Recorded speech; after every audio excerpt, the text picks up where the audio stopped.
My name is Gabriella. I grew up in a small lakeside town in Minnesota where winters dragged on forever and everyone knew each other. As a kid, I thought I had a normal family. My dad was a high school physics teacher and my mom worked night shifts as a nurse at the county hospital. We weren't rich, but we weren't struggling either. I used to be the only child, and for a brief time I thought I was loved the way every child deserves to be. Mom used to brush my hair before heading to work, and Dad would take me fishing every weekend. On summer evenings, the three of us would sit on the porch eating ice cream and listening to Ceases in the calm night air. I believed that was what a warm family was built on, but it all ended on a freezing January night right after I turned 8. I was woken up in the middle of the night by urgent knocking and headlights flashing in the driveway. My Aunt Evelyn stepped into the house with a pale face, telling me to grab a coat and a few things. Mom was at the hospital. She said my baby sister had been born 2 months early and needed special care. I was too young to understand what was really happening, but I knew one thing: nothing was ever the same after that night. They named her Lily, a tiny red little life form surrounded by tubes and machines lying silently inside an incubator. I wasn't allowed near her. "We can't risk her getting sick," Mom said flatly, eyes glued to the heart monitor. When I reached out to touch her hand, she brushed me away gently, like I too was a threat. From the moment Lily came home, everything revolved around her. Our house became a sterile zone, sanitizer in every room, air purifiers running around the clock, and the bleach smell was so strong I'd wake up in the middle of the night with a burning throat. Anytime I coughed or even sneezed, Mom would pack me up and send me to Grandma's. At first I thought it was a treat. Grandma made amazing apple pie and always saved me a new book, but little by little I understood I wasn't welcome in my own home. I was seen as a potential risk to Lily, the precious one all their hopes were pinned on. I got a perfect score on my first third-grade math test. I brought it home hoping Mom would stick it on the fridge like she used to. She glanced at the paper, then turned to ask Dad if he remembered to buy tissues because Lily seemed a little stuffy, and Dad, he just nodded and said, "Good job." Without a hug, without even a real smile, it was just done. I tried everything to win back their attention. I drew pictures, won first place in the school science fair, told Mom about all the fascinating things I read in books, but every effort was dismissed with the same excuse: Lily has a mild fever, Lily's sleeping, Lily needs rest. Gabriella, please be quiet. I gradually learned how to stay invisible. I kept to myself in my room, which always smelled like peppermint oil, the one scent that bothered Lily, so she wasn't allowed in. It was the only space that felt like mine, where I started diving into art history, antiques, and the imagined worlds behind every old painting. But what hurt more than being ignored was when they began rewriting the past. Gabrielle has always been strong and independent, Mom told the neighbors when I got into the gifted program. She understands that Lily needs extra care. No, I didn't understand. I only knew I once had a family, and then one day it vanished without warning. I slowly realized expectations were never meant for me. Praise, hugs, even just a proud glance from my parents, all of it was for Lily. I didn't need that stuff. They thought Gabriella is the type who takes care of herself, Mom would say when someone asked about me. But being independent doesn't mean not needing love. In 8th grade, one applied for a job at a bakery in town called Sugar Pines. The owner, Mrs. Lorraine, was the first person outside my family who saw value in me. She never asked why a 13-year-old wanted to mop floors and sell pastries after school. She just put a hand on my shoulder and said, "If you work hard, you deserve a place in the world." I've never forgotten that. Every day after school I'd head to the bakery, tie up my hair, and start wiping tables, washing trays, and taking orders. At home I'd quietly do homework at my tiny desk in the corner of my room. No one ever asked where I'd been when I got back or what I was doing, so long as I didn't start ill. Lily with the smell of hand soap. Lily was different. She never had to work, never had to clean up her textbooks, and certainly never set foot in a bakery unless it was to buy her birthday cake. Every time Lily had an event, from group presentations to church performances, the whole family would show up with flowers and a video camera. Me, even when I got a perfect score on the SAT, Mom just muttered, "That's good," while slicing fruit for Lily because she's low on vitamin C. During senior year I applied to 12 colleges. I didn't tell anyone. I quietly wrote essays during my breaks at the bakery and had Mrs. Lorraine proofread them. She even taught me how to write from the heart, she called it. I got my own recommendation letters, filled out my financial aid forms, and figured out FOFSA on my own. Every step I took was silent and solo, but never hesitant. I didn't expect my parents to pay for college, so I applied for every scholarship I could find, merit-based, need-based, first-generation admiration. Every line of every application was my quiet rebellion against being overlooked. I worked all summer, saved every tip, and even stuffed coins into a piggy bank to afford a bus ticket to a scholarship interview in the next state. Then one spring afternoon, while wiping down the bakery counter like always, I got an email. I'd been accepted to Northwestern University with a full-ride scholarship. I stood frozen in the buttery sweet scent of cookies, eyes stinging, smiling uncontrollably. Mrs. Lorraine hugged me like I was her own granddaughter. It was the first time I cried because someone was truly proud of me. That night I brought the acceptance letter home and showed it to Mom. She glanced at it and set it on the table. Congrats, but don't tell Lily, she's stressed out lately. I nodded, folded the paper, slipped it into my pocket and headed upstairs while Lily laughed downstairs about her new ballet shoes from that boutique I'd never even dared step into. Weeks later, the whole family threw a little party because Lily won second place in a school art contest. Dad even hung her drawing in the living room with a plaque that read, "The family's talent." I looked at the picture, a pink cat standing on a rainbow, then back at my essay praised as exceptional beyond expectation by a college professor, now tucked away in my desk drawer. That's when I knew no matter how hard I tried, I'd always be the child who didn't cause trouble, and Lily, no matter how ordinary, would always be the special one. But this time I had the key to leave, and I swore I'd become someone they could never ignore again. I chose to major in art history at Northwestern, partly out of passion, partly because I was done letting anyone else make choices for me. Those lectures on Art Deco, European dynasties, and the symbolism of antique jewelry brought me back to memories with Grandma, who used to let me sort through boxes of old brooches, necklaces, and earrings whenever I was sent to her house. I still remember a hairpin shaped like a swan with pale lavender stones. Back then I didn't know if it was valuable, just that the way the light hit the gem left me breathless. I spent hours by the window staring at it like it was treasure. Now I know the gaze we give an antique isn't just fascination, it's instinct, a kind of intuition only I could trust. Graduating with honors, I landed an unpaid internship at a small jewelry appraisal firm in Chicago, mostly working with local auction houses. While my friends rushed into big media or finance firms, I quietly pulled on white gloves, bent over a magnifying glass, and photographed every tiny scratch on rings no one else cared about at the time. I didn't know those nameless pieces would change my life. The first big shift came from a brooch listed as costume jewelry, the kind worth maybe a few $dozen. I didn't know why, but the moment I picked it up, something stirred in me. The design was simple, yet the detailing was exquisite. The edges were finely engraved, the enamel flawless, and on the back was a tiny mark almost worn away. I spent the whole evening researching that mark. Turns out it belonged to a French artisan who used to make jewelry for the nobility in the early 20th century before his workshop was destroyed during the war. The brooch wasn't just authentic, it was incredibly rare. I presented my findings in a small meeting with my supervisors. I didn't speak out of pride, but with every bit of passion I had. I backed it up with archival documents, design comparisons, and even asked a friend from the university library to help me access a museum database to pull original records. The result: the brooch was reappraised with a starting value of $12,000, and when it went up for auction at the Antique Showcase in Seattle, it sold for over $40,000. That was the first time my name appeared in the company email with a short line of praise. Gabriella has a sharp eye. I kept working as if nothing had happened, but more and more pieces that had been misjudged started accidentally landing in my hands. One time it was a Cloisonne enamel necklace written off as a reproduction, but it turned out to be an original by a 19th century Russian artist. Another time a platinum wedding ring mistaken for a generic bridal piece. It was actually a limited design, one of only 30 made for a historic Boston family's anniversary. I began being trusted with larger collections. My supervisor Margaret invited me to lunch for the first time. While slicing a tart, she said, "Gabriella, have you ever thought about going solo?" I laughed, thinking she was joking. Me, the girl who's worked unpaid for 2 years and survives on instant noodles. She tilted her head, eyes sharp. Exactly, the hungriest people find the rarest meals.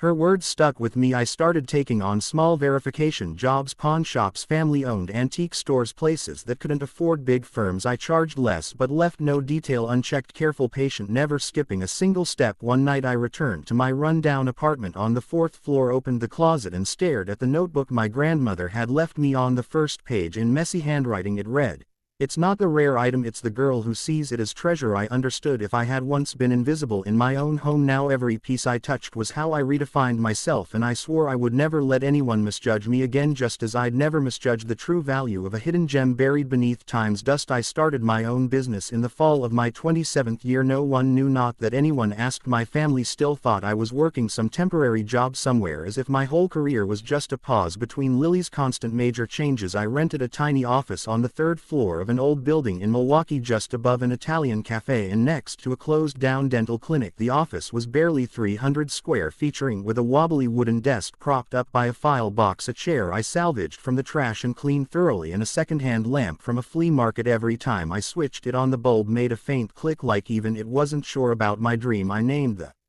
company AUM and Iris, A for gold iris, after the flower my mom used to grow in our yard before Lily was born, and everything withered in silence. The beginning was tough. I worked with small-time clients, an elderly woman wanting to verify her engagement ring from the Great Depression, a local antique dealer needing to tell real platinum from a plated mix. I charged less than the big firms, but my work was meticulous, right down to gemstone microscopy and historical provenance tracking. My reputation began to grow. One referral turned into two, then came calls from estate lawyers, private collectors, even a small regional museum needing help appraising an inherited jewelry set that had never been professionally examined. In my second year I moved to a larger office. This time it was on the ground floor, glass fronted with a proper sign, still not far from the Italian cafe. I hired my first employee, Maya, a recent geology graduate with bright eyes and an uncanny patience for tiny stones. I taught her how to examine gemstone cuts under filament bulbs, how to spot signs of handcrafting with the naked eye, and most importantly how to trust intuition. Things grew faster than I expected. By year 5 I had 3 operating offices in Milwaukee, Minneapolis, and Denver. We served clients from both coasts, handled authentication contracts for million-dollar auctions, and specialized in forgotten collections found in storage rooms, safes, and attics. My net worth at the time was over $12 million, not including nearly $1 million more in pending authentication contracts. I still lived in a small house in the suburbs, drove a neutral-toned silver SUV, and used an older model phone, not because I was frugal but because I didn't need to prove anything to anyone. My family still had no idea. To them I was just Gabriella, the stubborn daughter who refused to get a stable office job, made a living handling old stuff, and always missed dinner because I was probably busy dusting antiques again. I still went to Sunday dinners, still listened to Mom talk about how Lily had just changed her major for the 4th time, this time to animal behavior psychology, and how she might have finally found her passion. Still her dad suggest I apply for a job at the local high school because they have good insurance. Still watch Lily scroll through Instagram mid-con conversation showing off a new designer bag she claimed was from a sale, though one glance told me it was a limited edition piece, never discounted anywhere. Whenever they asked what I was doing I just gave a soft smile. Same old, a little authentication work, a few vintage pieces. No one asked for details. No one noticed that the pearl necklace I wore once belonged to a British noble woman from the Edwardian era, or that the ruby hair pin was the rare early 20th century design. They assumed it was flea market stuff. I didn't bother correcting them once. Lily joked during dinner, Gab probably has enough necklaces to open a shop. I smiled, poured myself some orange juice, and said,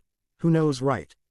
I could have said it all, that I was behind some of the biggest authentication cases in the region, that my company had just signed a contract with the National Museum, that I was invited to write for a top gemology journal, that the bracelet Lily was wearing was a fake, but I didn't, because sometimes silence is the only crown the overlooked get to wear without asking for permission. I began sending money to my parents at the end of my 5th year in business. It started at $3,000 a month, then rose to $5,000, then $7,000 when Lily's sudden academic expenses increased after switching to her 5th major, this time in interior design, coincidentally the very field I once dreamed of but couldn't pursue because the family couldn't afford it. Mom called me one weekend evening, her voice lowering. After a few polite thank yous, "Lily's really finding herself, you know, but tuition at Parsons isn't cheap, and your father, a teacher, salary can't cover it all." I was at my desk reviewing documents for a $400,000 antique jewelry appraisal, nodding like I was thinking about a discounted loaf of bread. "Can you help a little?" she asked. After a brief pause I asked in return, "How much do you need per month?" $77,000, but just for a while. Once Lily graduates she'll help out the whole family. I didn't mention that Lily hadn't finished any program in the past 6 years. I didn't ask why they hadn't suggested she apply for scholarships or part-time jobs. Instead I opened my business account and set up an automatic monthly transfer of $7,000 under the label Family Support Tuition Assistance. Every time the money went out I reminded myself, not because they deserve it but because I can do it. Not everyone can. Jessica Felix the first kept pretending not to hear Mom telling the neighbors Gabriella lives so frugally she basically eats canned soup and rides the bus, pretending not to see Lily posting vacation pics from Cabo with designer bags captioned, "I deserve this after a tough semester." Once during Sunday dinner I had just finished cutting a slice of roast when Lily looked at me with a half smirk. Ever thought about doing an MBA? AB might help with your little antique shop job. Mom didn't laugh. She nodded thoughtfully. She's right, everyone has a master's degree now. If you went back to school you might find a better job. I stayed quiet and took a sip of water. The glass was slightly fogged and in my mind was the design for the new gallery in New York one I had just signed the contract for last week, a $2,500,000 cent project, and I was in charge of authenticating every single piece of jewelry, but they didn't need to know. They never wanted to. Lily still believed I lived off our parents' savings. Once at her boyfriend's birthday party, after a few drinks she let it slip to her friends. My sister, no idea why she's still chasing all that dusty old stuff. My parents still help her pay rent out of pity. One of her friends, who happened to be a former client of mine, later told me exactly what she said. I remember laughing when I heard it, not out of sadness, not out of anger, just empty, the kind of emptiness that comes from standing at the top and looking down only to see your family still at the base of the mountain, unwilling to climb but demanding you drop them a rope. I stayed silent, just like those antique pieces I once found buried in piles of junk. Sometimes silence is what makes something truly rare. But things started to shift when Lily bought a new car, a limited edition BMW sports model. She posted it on Instagram with the caption, "Rewarding myself after a tough semester. Hard work always pays off." That car I knew cost over $90,000, 0 cents, and I also knew no student at Parsons could afford it without quiet funding. That day Mom called me, voice full of pride, "Did you see, honey? Lily's doing so well. She's handling everything on her own now. She's really got the potential to be successful." I stayed quiet again, but this time there was no patience left in me, just one clear question echoing in my mind: when will they finally see me, not the faded shadow they made up? I hadn't planned to host Thanksgiving that year. Honestly, I was planning to disappear somewhere alone, but then Mom called, sounding more fragile than usual. "I haven't been feeling well, Gabriella. No one's really up to cooking this year. Everyone's looking forward to the holiday. You know how it is." I knew looking forward to a dinner no one remembers cooking, but everyone would remember if I didn't show up. I paused for a few seconds before replying, "I'll take care of it. You get some rest." In truth, I had already contacted a high-end catering service from Chicago, the same one I used for my company's auction events. They specialized in private dinners for collectors, offering custom-designed menus where every dish was a work of art from plating to seasoning. I paid for everything with my company's secondary card. No one knew, no one asked, everyone just assumed I knew a few chefs. On Thanksgiving morning I arrived early. The catering team followed an hour later with portable ovens, silver trays, and even a professional tablescape designer. Lily caught a glimpse of them and whispered to Mom, "Isn't she going a little overboard? Looks like she's trying to impress someone." I gave a small smile. Impress? I had no one left to impress. I just wanted one real meal. No dry turkey, no mushy potatoes, no gravy so salty you had to gulp water between bites. Dinner was served right on time. Nearly 20 people filled the house: grandparents, aunts, uncles, distant relatives, and of course Lily and her new boyfriend, all gasping over every dish. I didn't say much, just smiled and poured wine. Mid-meal I quietly went upstairs to my old room to monitor a live auction happening in Tokyo. A longtime client of mine was bidding on a rare Meiji-era gemstone set. I couldn't afford to be distracted. I opened my laptop, launched the authentication software, and tracked the bids while staying connected with my assistant via Bluetooth headset. Then Lily barged in without knocking. "Do you have an iPhone charger? My phone's dying," she asked without waiting for a reply, eyes already locked on the glowing laptop screen where graphs and figures lit up clearly. Her eyes widened then narrowed. She gave a slight smirk. "Mind if I borrow this? Let's show everyone just how cool your little antique work is." Before I could stand up, she picked up the laptop and walked straight to the dining room. "Guys, look what Gabrielle is doing on Thanksgiving," she called out as I rushed after her. "Hi." She spun the screen around for all to see. No one said a word. Open tabs revealed a bank account with a $12,600,000 cents balance, a pending $400,000 authentication contract, and the latest internal quarterly report clearly stating company earnings of over $4 million. Zero silence, the kind of silence where you can hear a fork graze the edge of a plate. Mom broke it first. She gave a small laugh, forced down a bite of turkey, then shook her head. "Come on now, Gabrielle is probably just helping someone with paperwork, right, sweetheart?" I took a deep breath, straightened my sleeves, and stepped into the middle of the room. "No, Mom, I'm the one signing that contract. I am the CEO of Aurum and Iris. My company operates 3 offices across 3 states, specializing in antique jewelry and estate asset authentication. Everything you're seeing is real." Someone dropped a spoon. Aunt Evelyn's jaw dropped open. My father leaned back, sweat on his forehead. Lily gripped the edge of the table, her voice cracking. You have that kind of money and didn't say anything?" "Mom and Dad are in debt for me. I'm still in school." I turned to my mom. "I've been transferring $7,000 $1,000 to you every month for over 2 years. You never wondered where it came from. Her face went pale. My dad turned bright red. Lily started crying. I have a right to know, she shouted, her voice shaking. I'm your sister. Family is supposed to share. I looked at her. At all of them. The ones who once dismissed me, belittled me, looked down on me while living off the effort I worked so hard for. I spoke softly but clearly. Family doesn't mean carrying the people who always look down on you. I closed the laptop and walked toward the door behind me. Someone yelled something about obligations and duties, but I didn't turn back. All I could hear was the steady beat of my heart, like the ticking of an old gold watch still running smoothly despite dust and time. No one stood to hug me. No one said, "Gabriella, we're proud of you."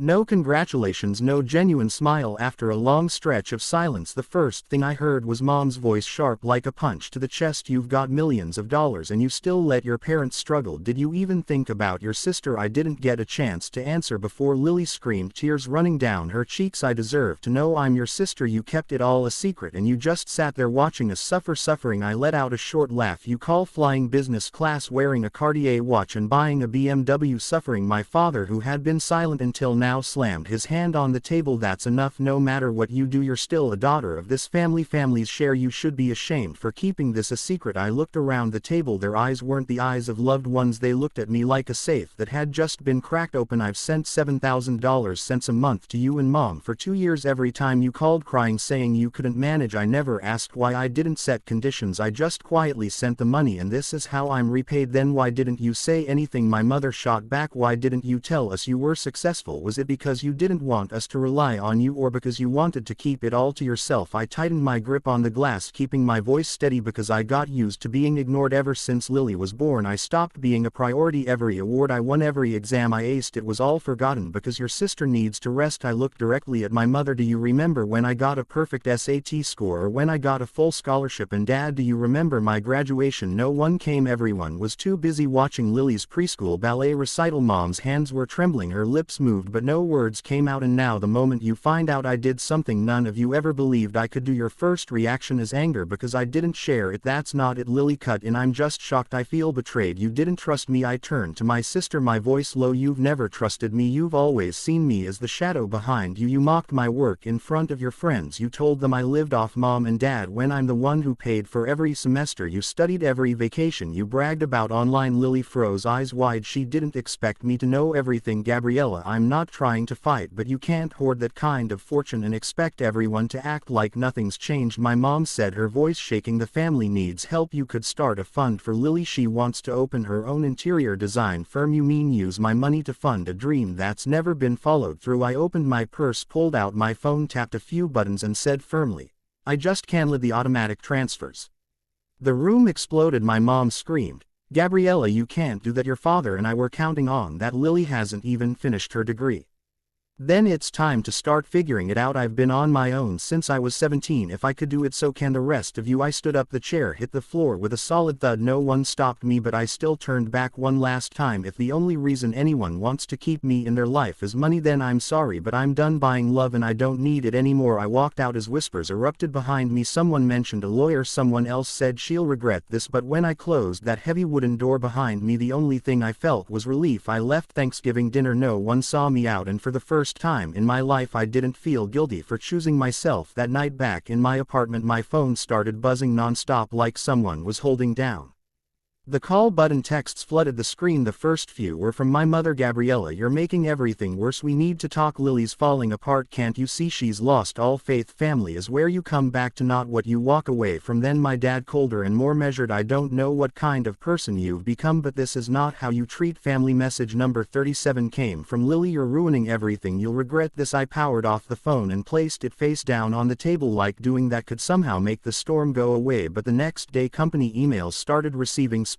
mostly from names that were all too familiar. Uncles, distant relatives, even the wife of my dad's friend who used to say, Gabrielle is sweet even if she's not exactly brilliant.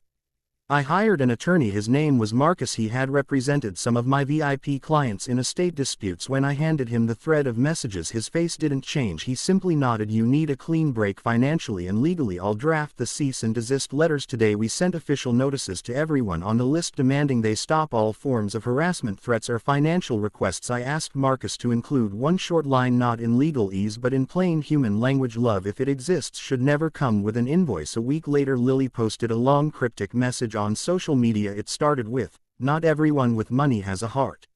Alongside the caption were old photos, me holding her as a baby, me at her high school graduation, me smiling at her 17th birthday dinner. The whole post read like an emotional indictment designed to win sympathy. The comments split into two camps. One side called me a cold-hearted ATM. The other wondered why someone getting an MBA was using 8-year-old pictures to play the victim. I didn't respond. I simply opened an old wooden box in my closet and took out the vintage necklace Grandma Marie gave me when I was 15, a single pearl hanging quietly on faded gold. I fastened it around my neck like putting on the piece of memory that had made me strong all these years. Grandma was the only family member I hadn't blocked. When I called and told her everything, she wasn't surprised. She just sighed. "You finally did what you should have done a long time ago." I stayed silent. She continued, her voice slow but firm. "Gabriella, family isn't the people who pull you back when you're trying to fly. You've lived in their shadow long enough. It's time you choose your own light." The following week I invited her to stay with me for a few days. She arrived with a small suitcase and a tin of butter cookies she'd baked herself. We sat in the living room going through a gem collection I'd just acquired from Switzerland, and she, the one who had taught me how to tell real from fake with instinct, smiled like her whole life had been waiting for that moment. I changed all my phone numbers. Every personal address was scrubbed from the company's system. My receptionist was instructed not to admit anyone claiming to be family without an appointment. I signed a lease for a new headquarters in a secured complex complete with security guards and biometric entry. One Monday morning, as I sipped coffee and reviewed an exhibit layout, Marcus called. "Looks like things have gone quiet, at least on paper." I just smiled because I knew that silence wasn't acceptance, it was reluctance, but that didn't matter anymore. I didn't need them to acknowledge who I was. I just needed to stop asking for permission to be myself. My grandmother once told me, "A true gem doesn't need to shout to prove its worth, it only needs to not be buried among the rocks."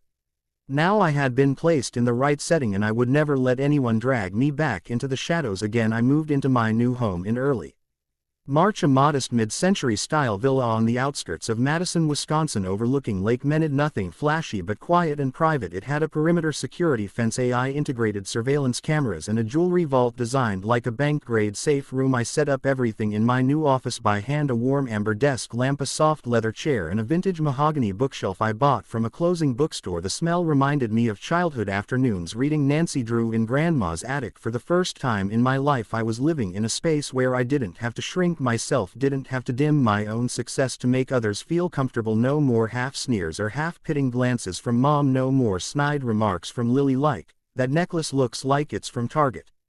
No more Sunday dinners where I had to pretend to be normal. I was fully myself, and that was enough to fill every empty space. To my surprise, the company grew even stronger after everything. A few former clients reached out after seeing Lily's cryptic social media post. They didn't ask questions. In fact, some trusted me more because I had kept everything private for so many years. A renowned fashion designer contacted me to authenticate a personal vintage jewelry collection for an upcoming exhibition in New York. A major European museum invited me to collaborate on a project to restore a lost 18th century treasure. I hired 2 new appraisal specialists, expanded our Denver office, and signed partnership contracts with 3 international auction houses. In a strategic meeting, my CFO hesitated before saying, "We're in a position to acquire a smaller competitor in the South. If you're ready, Gabriella, this could be the time to expand our influence." I smiled. I had never chased power. What I'd sought from the very beginning was freedom. One early morning, I sat by the second-story window, a cup of black tea in hand, watching the mist roll across the lake. Grandma was outside watering the plants, still wearing her favorite sky blue cardigan. She had stayed with me longer than planned, and I hadn't stopped her. "Do you know what I'm most proud of?" she asked me one evening as we sat in my office sorting gemstones. I shook my head. She didn't say career or wealth. She just said that you stayed true to your values even when the price was high. That line stayed with me for days. I thought about all the times I stayed silent to avoid hurting others, the nights I came home with heavy shoulders thinking I had to be enough to be noticed, the years I pushed myself to be useful just to be seen. Now I didn't need validation from anyone because I had already proven to the one person who mattered most, myself, that I was enough. One day, while checking inventory for restoration I came across the pale lavender stone swan hair pin Grandma once kept in that old box. I had held on to it for years, not for its monetary value but because it marked the beginning of everything. I wrapped it in a blue velvet box and wrote one short note on the card: for the girl who once felt invisible, you became the kind of light no one saw coming. I placed that box on the first shelf in my private gallery as a reminder that my journey didn't begin with privilege, it began with being forgotten. Not long after, I received an invitation to speak at an international conference on heritage and appraisal in Paris. For the first time I didn't hesitate. I no longer feared what people might think or worried that taking the stage might make someone in my family feel small. I was going under my real name with the company I'd built from the ground up, wearing the white gold ring Grandma had given me, and with the quiet pride of someone who had once been overlooked but never forgot who she was. Gabriella's story is a powerful reminder that sometimes the bravest thing you can do is step away from your own family to find truth and freedom. Not everyone is born into the love they deserve, but everyone has the right to choose not to live forever in the shadow of injustice. Gabriella didn't just build a career from nothing, she learned how to love herself without needing approval from those who once hurt her. That's true healing, that's real freedom. What do you think about Gabriella's choice? Was she too harsh, or was it the only way for her to live true to her worth? Let us know your thoughts below, and don't forget to follow the channel for more powerful emotional family stories.